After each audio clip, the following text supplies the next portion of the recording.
지난 몇 주간 어려운 설교 들으시느라고 수고가 많았습니다. 아직 많이 남아 있습니다.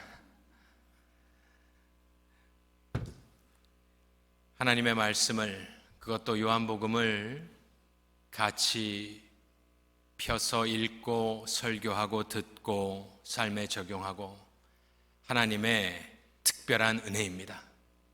특권입니다. 기뻐하고 감사하실 수 있기를 바랍니다.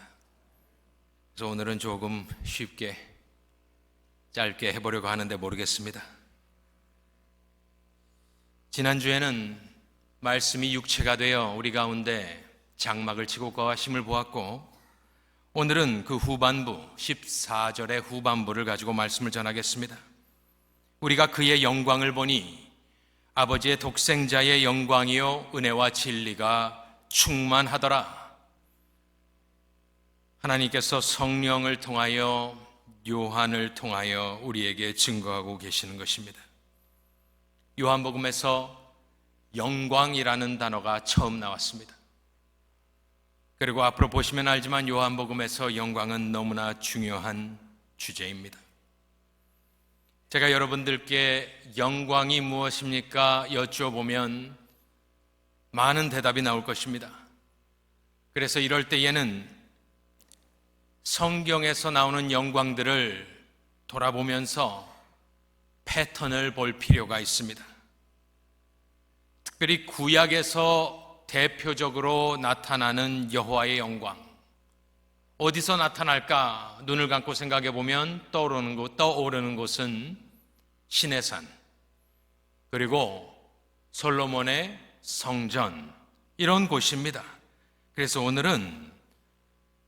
본문 말씀을 이해하기 위해서 구약 성경에 나오는 대표적인 여호와의 영광을 몇 군데 보겠습니다. 그런데 영광과 함께 꼭 같이 나오는 무엇이 있는데 무엇인지 한번 유심히 들어보시기 바랍니다. 출애굽기 16장에 보면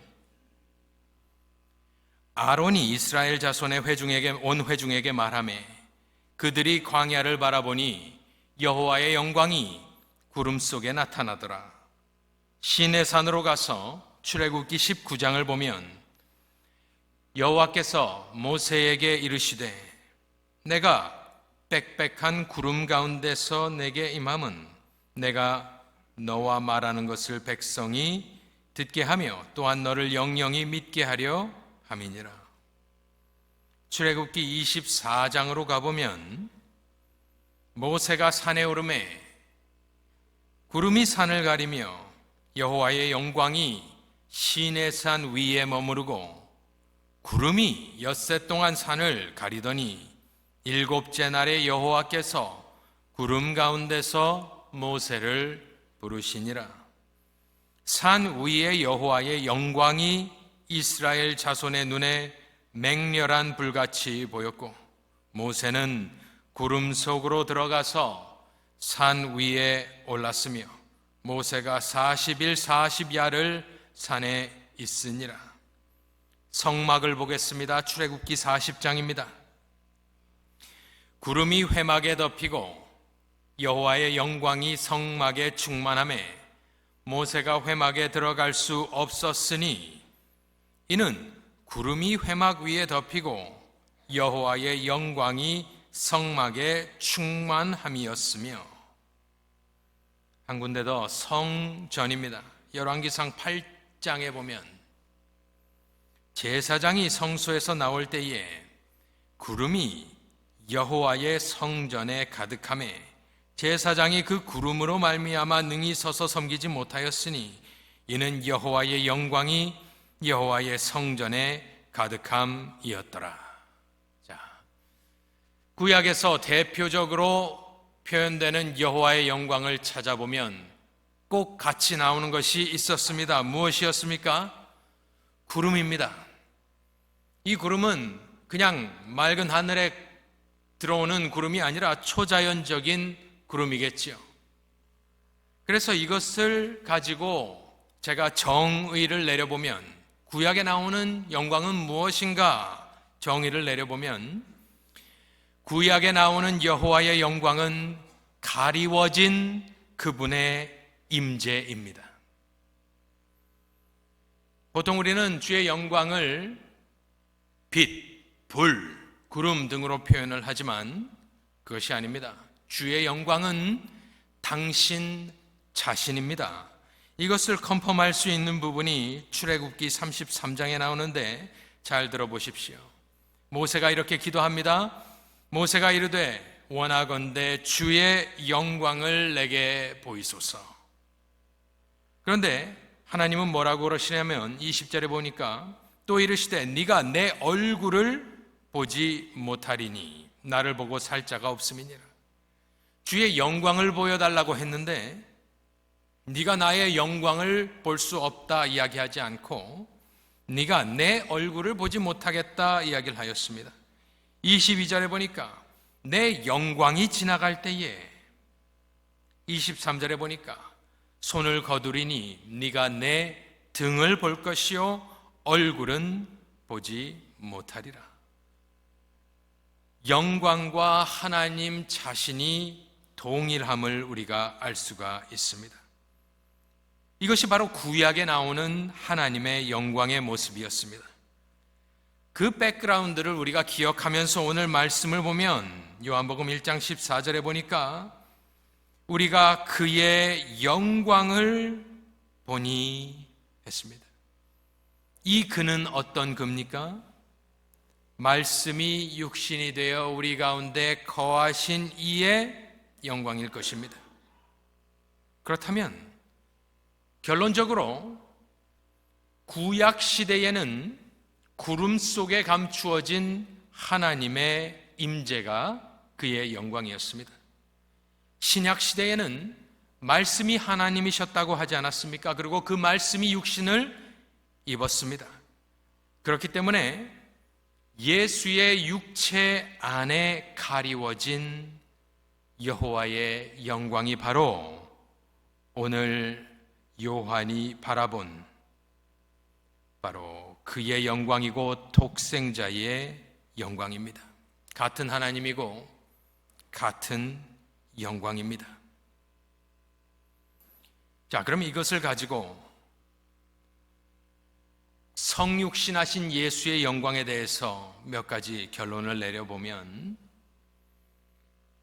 오늘 요한이 증언한 대로 성육신을 통해서 바라본 그의 영광은 첫 번째로 구약 시대와 동일한 하나님 존재 자체의 임재입니다.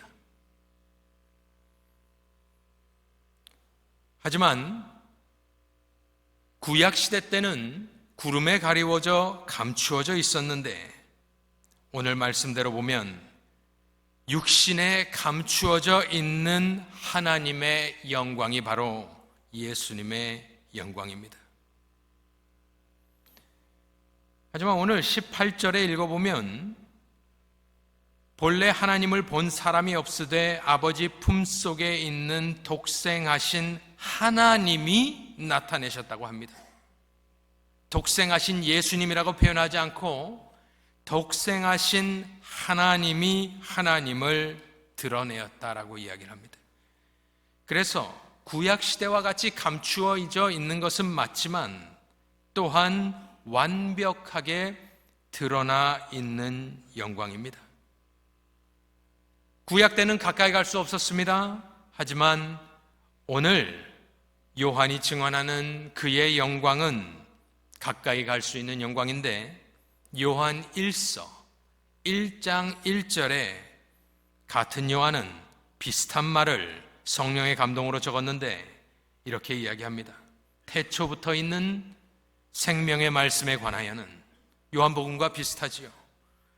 우리가 들은 바요, 눈으로 본 바요, 자세히 보고 우리의 손으로 만진 바라. 육체를 덧입고 있기 때문에, 가리워져 있기 때문에 인간들에게 다가오실 수 있었고, 요한과 그의 제자들은, 예수의 제자들은 우리가 들었다, 보았다, 그리고 충격적으로 만져보았다, 만진 바 되었다. 예수 그리스도를, 또한 그 안에 가리워져 있고 숨기워진 하나님의 존재 자체의 영광을 그렇게 친밀하게, 친근하게 가까운 곳에서 만질 수 있는 것이 바로 예수님의 독생자의 영광인 것입니다. 자, 그렇다면 이 감추어진 영광을 요한은 어떻게 볼 수 있었을까요? 어떻게 깨달을 수 있었을까요? 그것이 질문입니다. 구약시대에는 천둥, 번개, 불, 구름 등으로 딱 보면 하나님의 임재가 보였습니다. 알 수 있었습니다. 가리워져 있었지만 저것이 여호와 하나님이구나, 이스라엘 민족은 바로 깨달아 알 수 있었습니다. 그런데 예수님은 육신을 입고 계시기 때문에 그 신성이 보이지 않습니다. 감추어져 있습니다. 예수님이 지나가시면서 구름과 우레와 천둥이 동반된 것도 아니고 하늘을 날아다니신 것도 아닙니다. 그렇다면 이 요한은 어떻게 그의 영광을 볼 수 있었습니까? 14절 말씀을 가만히 보면 그 안에 해답이 있는데, 숨기워져 있는 하나님의 영광이 밖으로 드러날 때가 있었습니다. 어떻게, 언제 드러났느냐? 바로 은혜와 진리가 충만하더라. 이것이 키입니다. 이것이 열쇠입니다. 은혜와 진리가 충만하더라. 무엇이 은혜와 진리가 충만하다고 이야기합니까? 예수님이지요. 그런데 14절을 가만히 읽어보면 은혜와 진리가 묘사할 수 있는 것은 예수님이 아니라 그의 영광입니다. 문법적으로 그렇습니다. 그러면 그의 영광은 여태까지 저희가 말씀드린 대로 하나님의 존재 자체였다고 이야기하였습니다. 그렇기 때문에 속에 숨겨져 있는, 예수 안에 숨겨져 있는 하나님의 영광과 하나님의 존재, 신성이 밖으로 어떻게 드러났냐? 은혜와 진리로 드러났고, 그것을 믿음으로 바라본 요한과 예수님의 제자들은 우리가 그의 영광을 보았다라고 증언을 하고 있는 것입니다. 믿음으로 볼 수밖에 없지만 그것이 언제 드러나느냐? 은혜와 진리로 예수님 바깥으로 표현이 될 때 그것을 믿음으로 요한은, 또한 우리 또한 예수 그리스도의 영광을 은혜와 진리를 통해서 볼 수 있음을 믿으시기를 바랍니다. 예수님의 영광이 화려한 왕의 행차와 같이 황제의 위엄과 같은 것으로 왔다면 알아볼 수도 있었겠지요. 그렇지만 예수님은 거룩과 은혜와 진리와 또한 기적의 옷을 입고 오셨습니다. 평소에는 보이지 않습니다. 처음에는 알아보는 자가 없었습니다. 하지만 그의 가르치심, 또한 특별히 그의 기적을 통하여서 예수님은 당신이 하나님인 것을 계시하고 보여주셨고, 그것은 은혜와 진리를 통하여 요한에게 다가오고 우리에게 다가오는 것입니다. 은혜와 진리를 무시하지 마십시오. 우리는 은혜와 진리라는 말을 들으면 편안함을 느낍니다.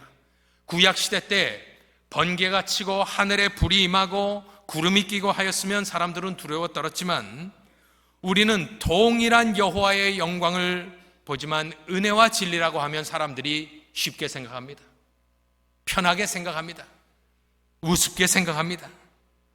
우리는 신의 속성이 전지전능함에 있지, 은혜와 진리는 이것은 좀 쉽다라고 생각을 하는데, 은혜와 진리를 무시하면 안 됩니다. 잘 들어보십시오.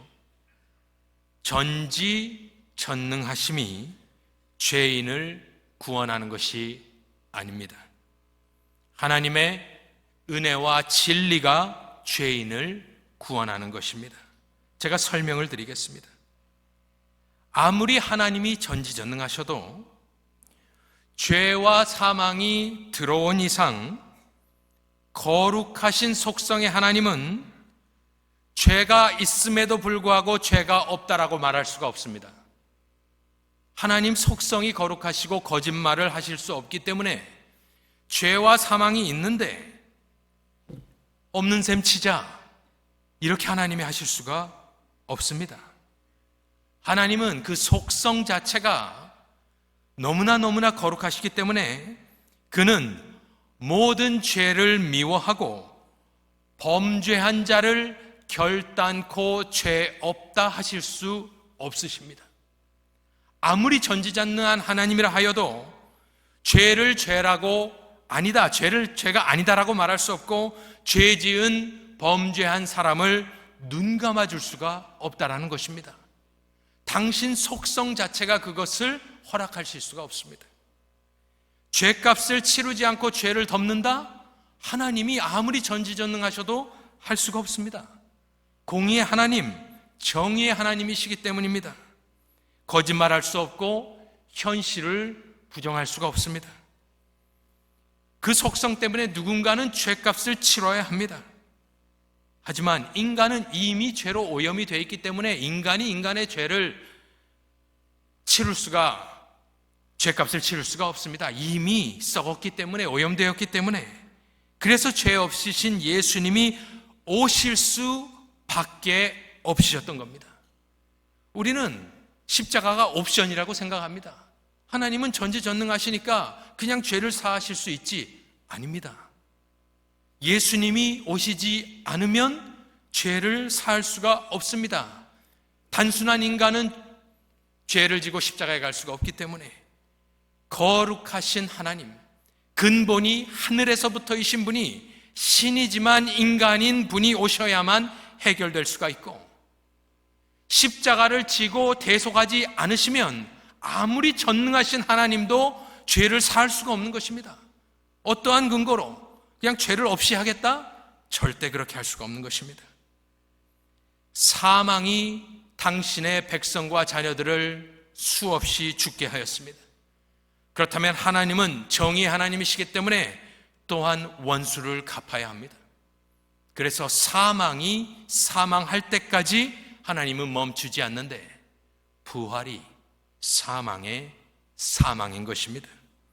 하나님은 죄를 심판해야만 합니다. 죄의 삭은 사망이기 때문에 사망의 문제도 해결하셔야 합니다. 피 흘림 없이는 죄 사함이 없다 하나님이 말씀하셨고, 그것이 하나님의 법이기 때문에 누군가는 피를 흘려야 하는 것입니다. 이것을 가능케 하는 것, 성육신과 십자가와 부활을 가능케 하는 것은 하나님의 전지전능하심이라기보다는 하나님의 은혜와 진리입니다. 하나님의 은혜와 진리, 그것은 하나님의 속성입니다. 우리에게 다가오지만 하나님의 속성이 은혜와 진리인데, 은혜와 진리 없이는 죄인은 구원받을 수가 없기 때문에 하나님의 은혜와 진리가 만나는 곳이 성육신입니다. 하나님의 은혜와 진리가 만나는 곳이 십자가입니다. 그리고 하나님의 은혜와 진리가 이루어지는 곳이 부활입니다. 예수님께서는 그 은혜와 진리가 충만하셨고, 요한은 우리가 다 그의 충만한 데서 받은 이 은혜 위에 은혜로라 이야기를 하였습니다. 그래서 은혜 받았기 때문에, 요한은 은혜 받았기 때문에 예수님의 신성이 믿음으로 보인 것입니다. 그리고 그는 그것을 우리가 그의 영광을 보았다. 저와 여러분이 예수 그리스도의 영광을 볼 수 있는 단 하나의 길은 은혜를 받을 때에 그 역사가 일어나는 것입니다. 저와 여러분이 왜 여기에 앉아 있습니까? 아무리 예수님이 하나님이셨다 증언해도요, 육체로 된 죄인은 그것을 이해할 수 없고 그리스도의 영광을 볼 수가 없습니다. 오직 은혜 받은 사람, 하나님이 택하시고 은혜를 주시기로 작정한 사람들, 죄와 허물로 죽은 사람은 믿을 수가 없다니까요. 하나님께서 먼저 살려주시고 믿음을 선물로 주시고 우리는 그 선물인 믿음을 가지고 예수를 오늘 지금 믿음으로 목도하며 요한의 증언에 아멘이라고 우리가 화답하는 것입니다. 요한은 마가복음에 보면 그물을 깁고 있었습니다. 고치고 있었습니다. 조금 더 가시다가 세베대의 아들 야고보와 그 형제 요한을 보시니 그들도 배에 있어 그물을 깁는데 곧 부르시니 그 아버지 세베대를 품꾼들과 함께 배에 버려두고 예수를 따라가니라. 이것이 바로 요한이 입은 은혜의 시작이었습니다. 저와 여러분도 다 우리가 우리 일로 자기 일로 바쁘다가 예수님이 부르셔서 이 자리에 있는 줄로 믿습니다. 그 은혜를 받았고 은혜 위에 은혜를 받았기 때문에 요한복음의 말씀이 지금 오늘 이 순간 요한복음 1장 14절의 말씀이 귀에 들리신다면 여러분은 은혜 위에 은혜를 받으신 사람입니다. 옛날에 한 목사님이 하신 말씀이 있습니다. 설교에는 딱 두 종류가 있는데 귀에 들리는 설교가 있고 귀에 안 들리는 설교가 있다. 그런데 진리입니다. 제가 설교를 어떻게 하고 이걸 떠나서 오늘 이 말씀이 귀에 들어오신 여러분은 하나님께서 은혜 위에 은혜를 부어주고 계시는 것이고 믿음으로 예수님께서는 나의 영광을 바라보라 지금 명령하고 계시는 것입니다. 그렇다면 예수님이 은혜와 진리가 충만하셨다면 그의 신부요 그의 몸된 교회 또한 은혜와 진리로 충만해야 될 줄로 믿습니다. 디모데전서 3장 15절에 보면 이 집은 살아계신 하나님의 교회요 진리의 기둥과 터니라. 이 시대는 진리가 없어지는 세대 아니겠습니까? 모든 세대가 그러했겠지만 특별히 이 세대는 참으로 악한 세대입니다. 주님 오시는 그날까지 하나님의 진리를 타협하지 않는 영생장로교회 되시기를 간절히 축원합니다. 성도님들 되시기를 축원합니다. 아무리 프레셔가 있어도 사람들이 뭐라 해도 이 진리를 우리가 지켜야 될 줄로 믿습니다. 특별히 우리 자녀들을 위해서 많이 기도해야 될 줄로 믿습니다. 교회가 은혜와 진리로 충만하다는 것은 이 하나님의 은혜는 당신 혼자 은혜 충만, 진리 충만이 아니었습니다. 그 은혜로 충만하신 예수님은 죄인을 찾아 이 땅에 오신 것 아니겠습니까? 교회가 은혜로 충만하다는 것은 성육신하는 예수와 같은 모습으로 죄인을 찾아가는 것이 은혜 충만한 교회의 모습입니다. 진리로 충만한 것은 당연히 하나님의 말씀으로 충만하여 복음을 선포하는 것일 것입니다.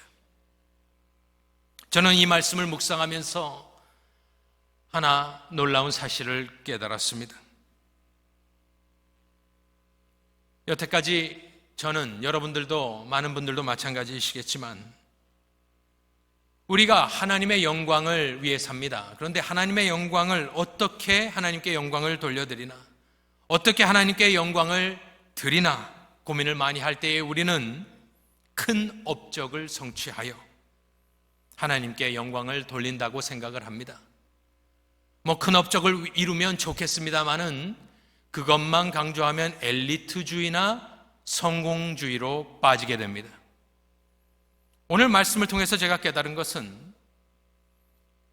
예수님의 그 숨겨진 영광이 밖으로 은혜와 진리를 통해서 드러났다라고 배웠다면 우리도, 저와 여러분도 하나님께 영광 돌려드리는 삶은 다른 것보다 우리가 하나님의 예수 그리스도의 은혜와 진리로 충만할 때에, 우리가 그 은혜와 진리를 증언하고 그것을 위해 살아갈 때에 하나님의 영광이 이 땅에 나타나게 되는 줄로 믿습니다.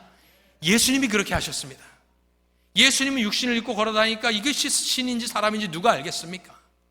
하지만 그분의 성품과 가르침과 기적과 이런 것을 통해서 은혜와 진리를 통해서 그 속에 있는 하나님의 신성이 밖으로 나오고 요한은 우리가 그의 영광을 보았다. 세상이 살아계신 하나님의 영광을 볼 수 있는 단 하나의 방법은 저와 여러분을 통하여 하나님의 은혜와 진리가 나타날 때에 하나님께서 그분들에게 그의 영광을 드러내시고 저와 여러분이 은혜와 진리를 위하여 살 때에 하나님께서는 영광을 거두어 주실 줄로 믿습니다. 우리 인생의 목적이 더 크고 더 위대하고 더 화려한 업적을 위해 달려가는 것이 아니라 예수 그리스도의 은혜와 진리로 충만한 삶을 사는 것이 목적이 될 때에 하나님께서 영광을 거두신다는 말입니다. 성령 충만하다는 말과 비슷합니다. 성령은 진리의 영이고 은혜의 영이기 때문에. 하지만 가만히 생각을 해보니까 성령 충만 우리가 좋아하고 받아야 되는 것이 맞는데 때로는 이런 것이 있었습니다.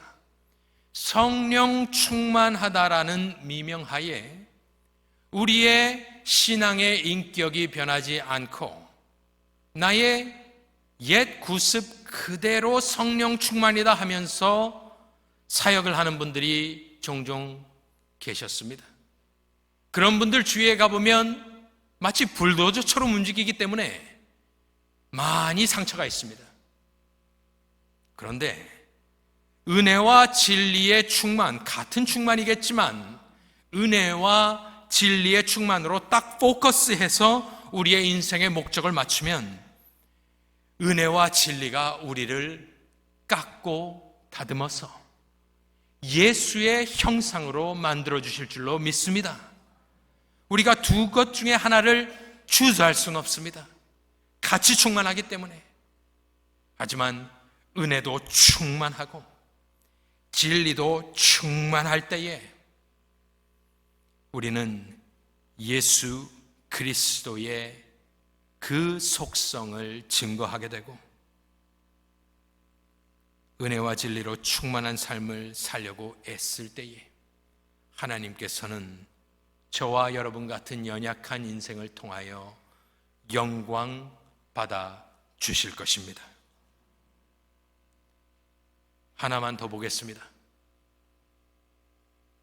쉽지요?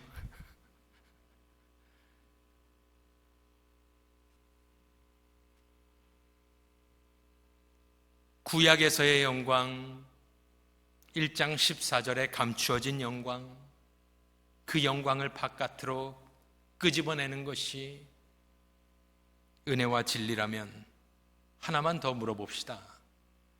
예수님께서는 영광이 무엇이라고 생각하시며 사셨을까요? 예수님이 30년 동안 아무 생각 없이 사시다가 이제 때가 되었다, 사역하러 나가야겠다 하셨겠습니까? 꼬마 때부터 성전에서 그 일화를 보면 자기가 누구인지, 어떠한 목적을 가지고 이 땅에 왔는지 알고 있었음이 분명한데 예수님은 하나님의 영광에 대해서 생각하고 사셨을까요? 예수님께 영광이 무엇입니까? 하나님의 영광이 무엇입니까? 물어보면 예수님은 무엇라 대답하실 것 같습니까?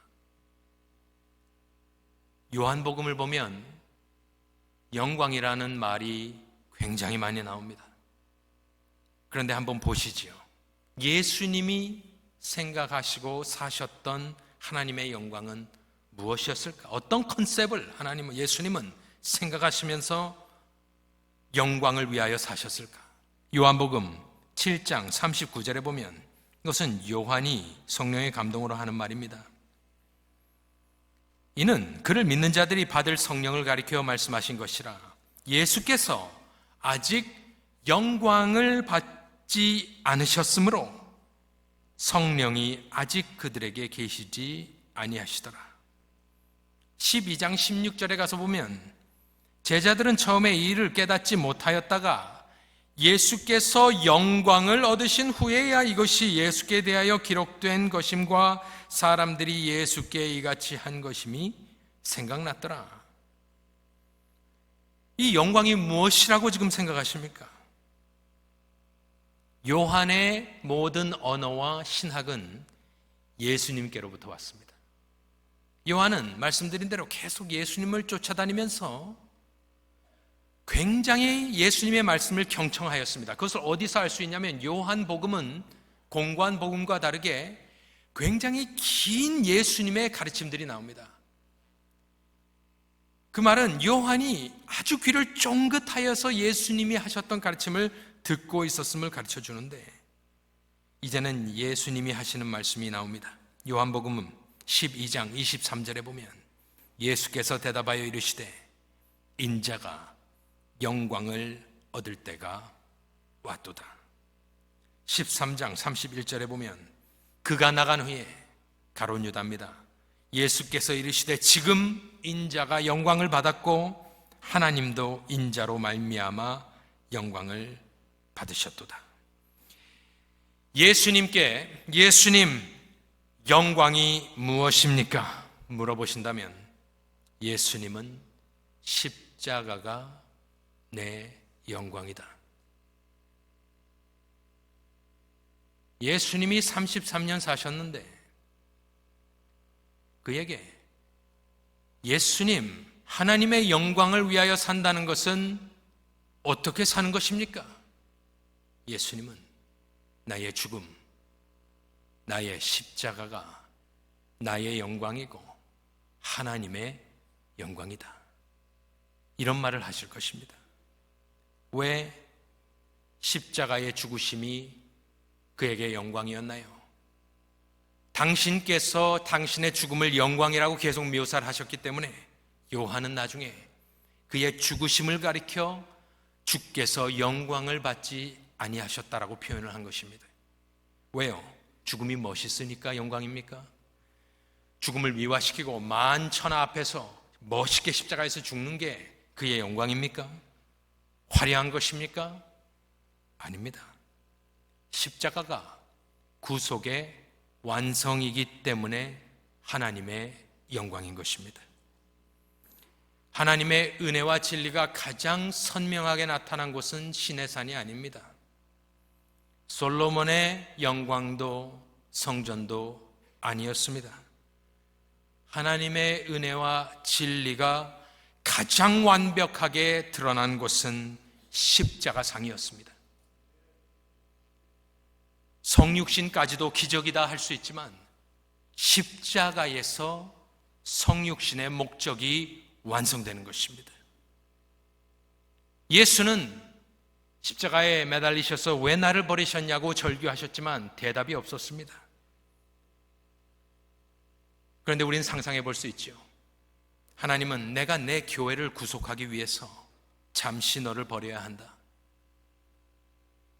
아담 이후로 아무도 할 수도 없고 해낼 수도 없었던 일, 신이자 인간으로 세상 죄를 지고 십자가에 오르셔서 당신의 택하신 백성 교회를 구속해내신 곳, 그래서 하늘과 땅이 닿은 곳이 바로 십자가입니다. 천국문이 열리는 열쇠가 십자가고 텅 빈 무덤이 바로 활짝 열린 천국문 아니겠습니까? 저와 여러분이 하나님의 영광을 위하여 산다는 것은 그러면 바꾸어 말해보면 예수 십자가 붙들고 그 십자가의 사랑을 선언하며 사는 인생이 주께 영광 돌려드리는 인생인 것입니다. 왜냐하면 십자가에서만 그의 은혜와 진리가 완벽하게 증언될 수 있기 때문입니다. 큰 업적 이루는 것도 중요하고 멋있게 사는 것도 중요하겠습니다. 하지만 예수님은 십자가를 향하여 33년을 사셨습니다. 어떠한 교회를 꿈꾸고 어떠한 성도의 삶을 꿈꾸십니까? 오늘 본문 말씀에 보면 주께 영광 돌려드리는 길은 단 하나의 길밖에 없습니다.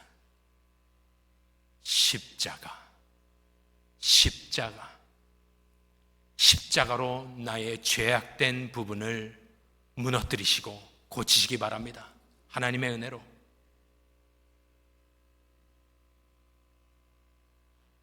내 죄악된 성품과 자아와 교만과 욕심을 부숴버리십시오. 십자가로.